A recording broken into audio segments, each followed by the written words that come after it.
Harleen Budol, may nagsabi daw sa kanya na hindi naman daw niya kakilala. Tapos tinapik siya. Ang sabi niya, wala kang ulo. Nakakatakot naman ito. So ibinahagi ni Harleen Budol ang nakakakilabot niyang karanasan.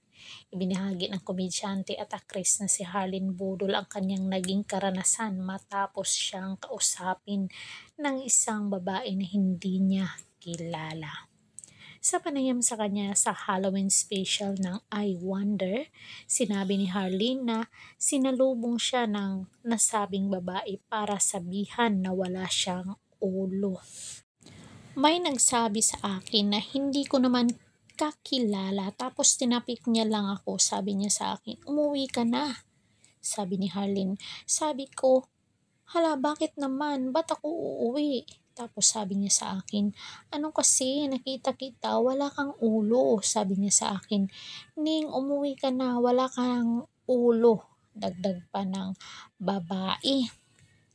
Ayon sa mga nakakatanda, ang isang individual na nakitang walang ulo ay isang pangitain na maaaring may mangyaring masama sa taong yun. Para makontra ito ay dapat umanong tapikin ang individual at ibaon sa lupa ang mga damit na suot niya o di kaya'y sunugin. Anong sa inyo dito? Naniniwala ba kayo dito guys na sa mga kasabihan ng mga matatanda noon na pag makakita ka daw ng isang tao na walang ulo ay may masamang mangyari sa taong ito. Ito yung pangitain ng mga nakakatanda or mga sinaunang panahon. Wala namang masama kung sumunod tayo or gawin yung ang tawag niyan, sumpa para mawala yung masamang mangyari sa taong yun. So, anong sa inyo dito mga marites? Comment dyan sa baba kung ano ang inyong naging pahayag dito.